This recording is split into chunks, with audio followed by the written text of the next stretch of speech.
Bienvenue chez vous, c'est le balado qui ouvre les portes à des histoires venues d'ailleurs. Chaque semaine, j'accueille un ou des nouveaux arrivants pour découvrir leur parcours, leurs défis et même leurs rêves. Alors installez-vous confortablement et partageons ensemble ces récits de vie qui font de la MRC Maria-Chapdelaine un endroit plus riche et diversifié.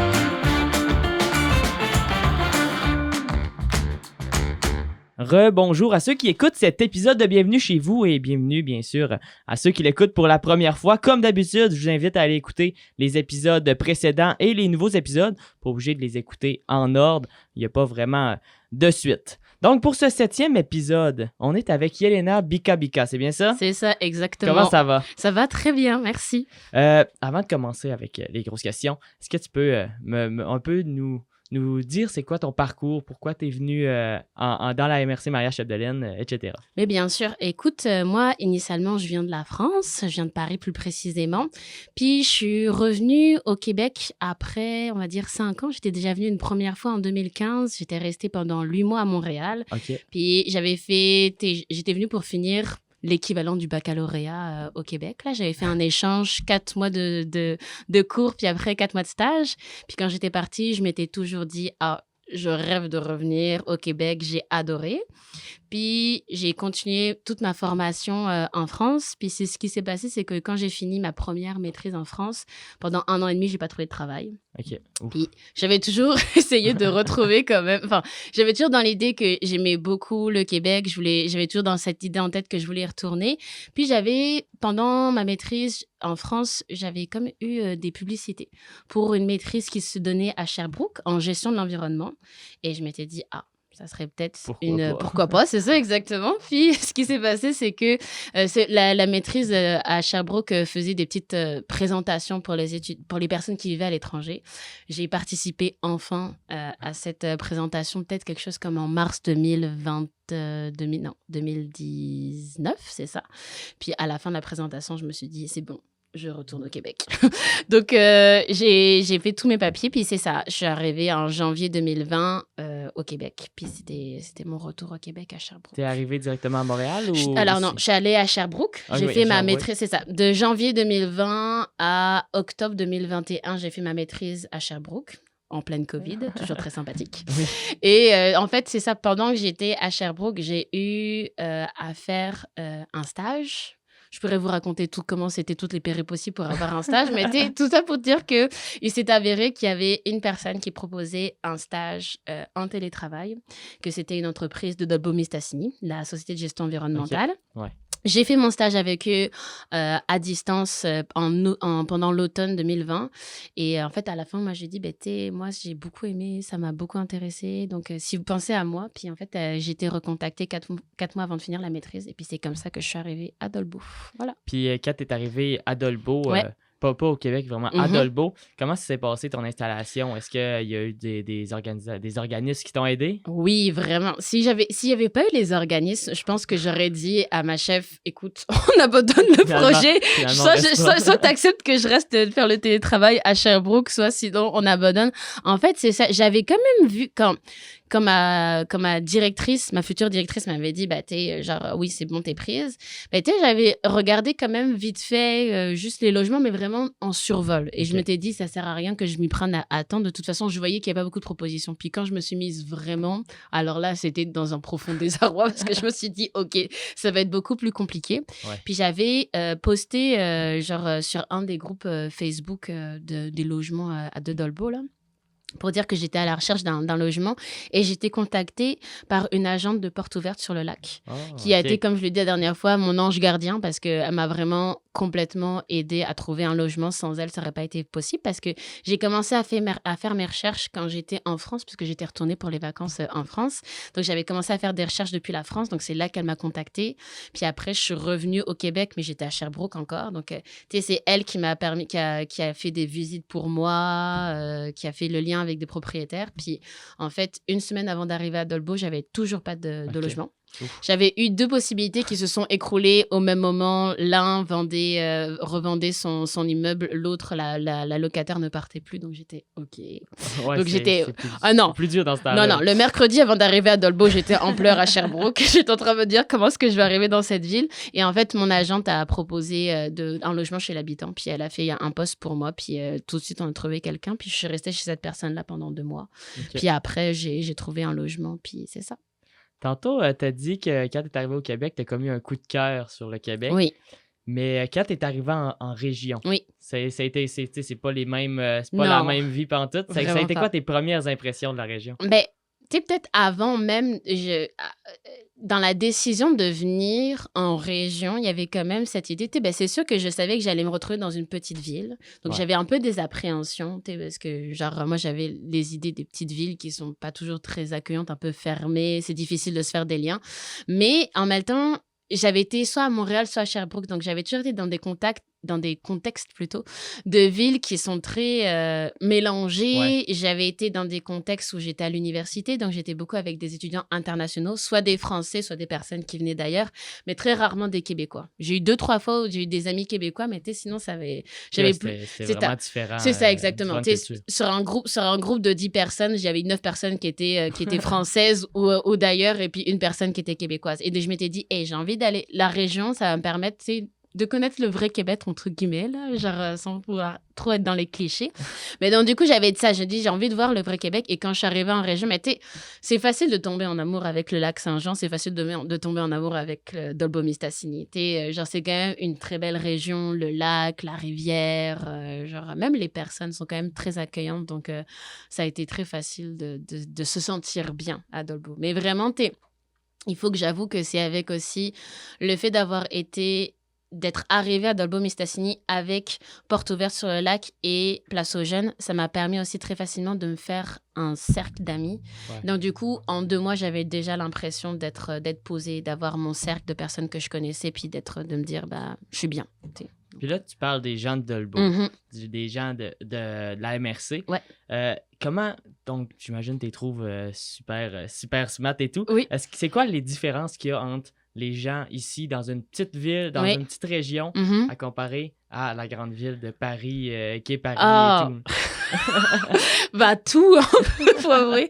Mais déjà, c'est ça, comme tu dis, les gens sont vraiment très smart. Puis les gens ne le savent pas, là, mais je suis métisse. Et donc, du coup, j'avais quand même un peu cette appréhension. Genre, j'ai eu des mauvaises aventures quand je suis allée dans des régions en France où, pas tout le temps, il y a toujours des gens smart, mais c'est pas toujours évident d'être non blanche et d'arriver dans un milieu où les gens c'est très petit. Mais genre, il y a quand même eu vraiment un bel accueil, là. Puis, c'est sûr qu'avec Porte ouverte sur le lac, ça a été très, très facilitant.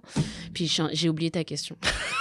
C'est quoi la différence entre Paris et les gens de Paris? Ben, c'est sûr que Paris...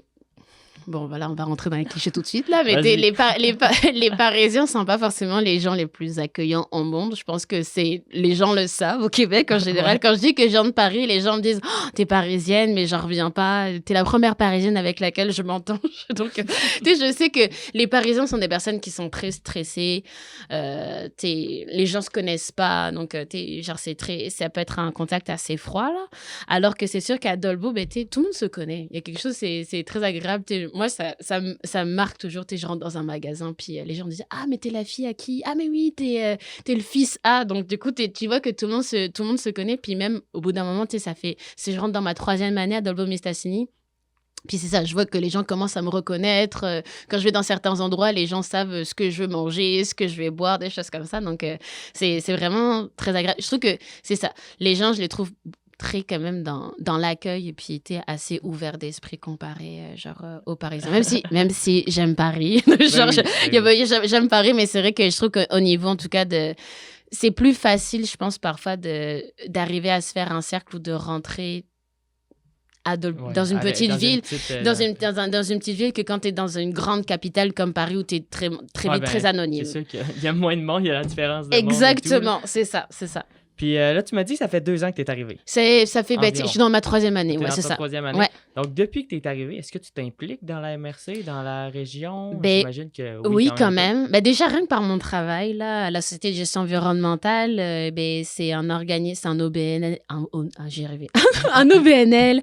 On est engagé, on a beaucoup d'émissions dans tout ce qui touche à l'environnement. Donc, tu sais, on a organisé des journées de plantation, de distribution d'arbres. Donc, tu sais, déjà, je pense qu'environnementalement parlant, on est quand même très impliqués. On a des projets de sensibilisation. Donc, il y a beaucoup de ça. Puis après, ben, c'est sûr que je me suis un peu impliquée quand même dans certains organismes, là, que ce soit par rapport aux nouveaux arrivants. Puis je pense que c'est surtout par rapport à ça, je dirais. Puis dès qu'il y a des événements, genre, j'essaye d'être là, parce que je trouve que c'est le fun. Donc, je pense que ça serait ça dans mon implication, par rapport à la MRC.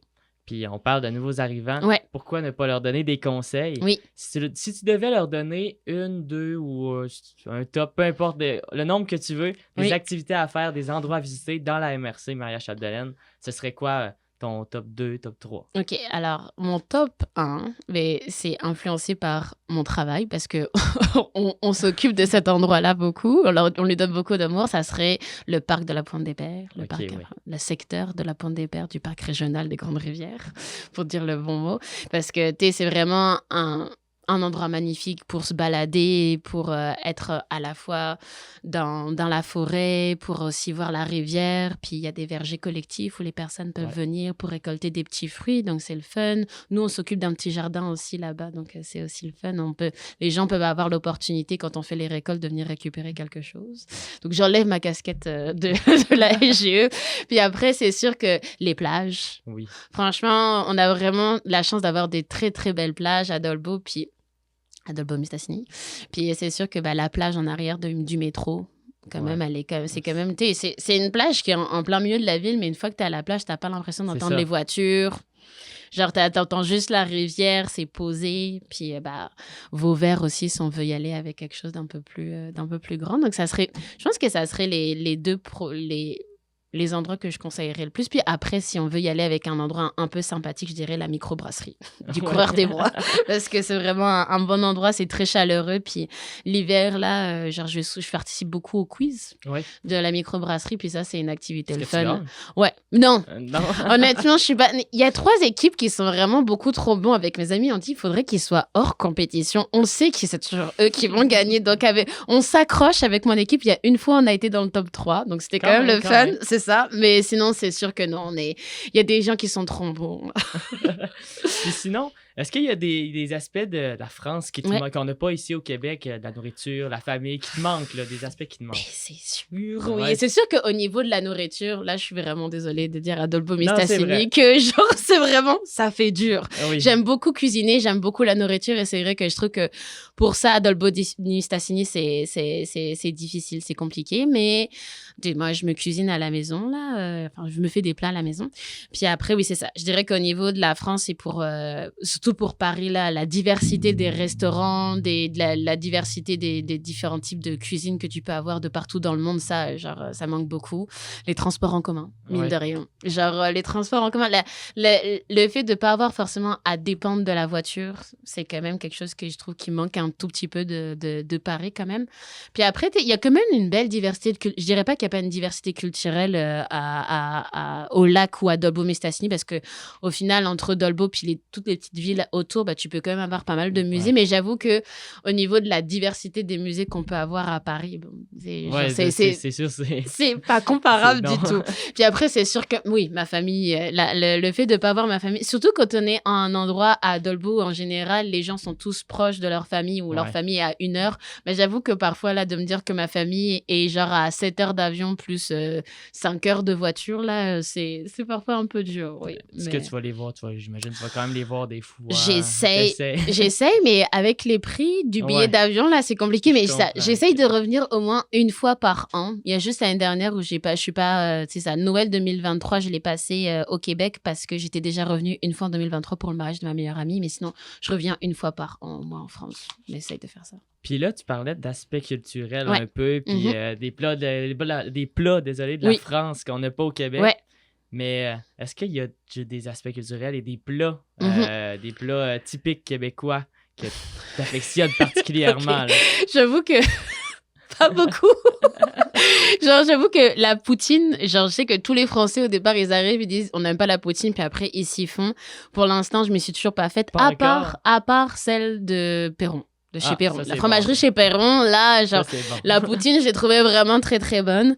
Puis après, j'ai goûté une fois une tourtière maison. Et normalement, je suis plutôt pas végétarienne, on va dire flexitarienne, donc je mange pas beaucoup de viande, mais j'ai trouvé quand même assez bonne la soupe à la gourgane. Ça a été une belle découverte, ça, la soupe à la gourgane. C'est pas tous les Québécois qui aiment ça. J'ai vraiment trouvé bonne. Puis après, ben, tu sais, genre, pas forcément les tartes aux bleuets, j'ai pas encore été transportée, par contre, les bleuets. Genre, ça, c'est bon. Et puis, j'ai découvert plein de petits fruits en arrivant ici, notamment par ma job. Et puis, je dois avouer que les camerises et les argousiers, là, ça, genre, une super belle découverte. Un gros top. Oui, c'est un gros top. On va passer avant-dernière question. Oui. Quels sont tes projets à court terme, à long terme? Parce que j'imagine que tu veux quand même rester... Ben oui. Vraiment, je compte, honnêtement, je compte quand même rester encore au Québec pendant un bon moment, là. Puis, j'aime vraiment beaucoup Dolbeau-Mistassini. Genre, je me dis peut-être qu'à un moment, je vais devoir quitter parce que, genre, dans mes projets, dans certains projets, ben, je sais que je me dis, ben, j'adore Dolbeau, mais il y a certains projets, je sais que ça ne pourra pas se réaliser parce que c'est ça. Mais tu sais, c'est sûr que je compte quand même rester au Québec pour un bon petit bout, là. C'est sûr qu'à un moment, va falloir rentrer au pays parce que ben, les parents vieillissent. Ouais. Puis, ils ont choisi des métiers qui leur tiennent à cœur, mais qui ne vont pas leur assurer une bonne retraite. Donc, du coup, va falloir rentrer au pays, c'est ça. Mais, tu sais, genre, en tout cas, genre, c'est sûr que même si je rentre en France, je pense que je continuerai à revenir au Québec parce que ben, je me suis fait vraiment des très, très bons amis ici. Ça, tu vas garder des bons amis québécois, je tiens à le dire aussi. Genre, donc, tu sais, mais c'était un des objectifs et il a été coché. Puis donc, c'est ça. Puis je pense que Dolbeau-Mistassini, ça va rester vraiment vraiment une ville que je vais garder dans mon cœur parce que, genre, c'est vraiment un bel endroit. Vous avez une belle ville. Merci. Finalement, la question qui tue. Oui. Est-ce que tu aurais des conseils à donner à des nouveaux arrivants ou des immigrants qui voudraient venir peut-être en région dans la MRC Maria-Chapdelaine? Oui. De garder l'esprit ouvert. Puis après, je pense que de ne pas hésiter. Je trouve que entre le moment où je suis arrivée en 2022 et puis 2024, je trouve qu'il y a beaucoup de choses qui ont été faites au niveau que ce soit dans la MRC ou même dans la ville de Dolbeau-Mistassini ou même les autres villes de la MRC, je tiens à le dire, là, où je trouve que les villes et la MRC s'impliquent vraiment pour essayer de garder les nouveaux arrivants dans leur région. Et les organismes comme Porte ouverte sur le lac et Place aux jeunes, c'est vraiment des bons atouts déjà juste pour nous intégrer. Ils organisent tellement d'activités qui te permettent de rencontrer des personnes qui sont dans le même état d'esprit que toi, qui viennent d'arriver, qui essayent de se faire des amis, de se faire des connaissances, c'est des bons atouts. Puis après, même, il y a des nouveaux organismes. Là, à Dolbeau, il y a le CANA, le comité d'accueil des nouveaux arrivants, c'est vraiment une... c'est ça, c'est une belle initiative qui a été initiée par des personnes locales, des personnes de la communauté de Dolbeau-Mistassini et des nouveaux arrivants. Puis c'est un beau cadeau là où encore une fois, tu te retrouves avec plein de nouveaux arrivants, mais aussi des personnes qui viennent d'ici. Il y a des beaux mélanges, des beaux échanges. On fait des potlucks une fois par mois. Genre là, je suis en train de... Moi, je jardine en ce moment. Ça fait 2 ans que je jardine au jardin de la Trappe. Ouais. J'ai une parcelle que je fais avec une amie qui était arrivée en même temps que moi à Dolbeau. Puis là, cette année, on jardine avec des personnes du CANA. Donc, on est 10 à jardiner, à peu près. On essaye, là, selon les disponibilités de tout à chacun. Mais c'est ça. Donc, je pense que c'est quand même... C'est une MRC, c'est une ville qui sont accueillantes et qui font des choses pour les nouveaux arrivants. Puis même dans les organismes, il y a vraiment... C'est le fun de voir la diversité qui arrive à Dolbeau, puis l'accueil qui est fait aux nouveaux arrivants. On nous laisse quand même une belle place, là. Donc, c'est le fun. Bon, merci beaucoup, Yelena. De rien. Nous, on va se voir, bien sûr. On va faire l'émission ensemble. Fait que c'est là qui écoute ce podcast-là. Si vous avez aimé ce que Yelena a dit, vous allez devoir écouter l'émission. Oui. Donc, merci d'avoir accepté. Puis de votre côté, chers auditeurs, continuez, je l'ai dit au début, continuez d'écouter les autres épisodes parce qu'ils sont tous différents. Fait que, c'est ça. Merci. Ce balado est produit en collaboration avec la Télé du Haut-du-Lac.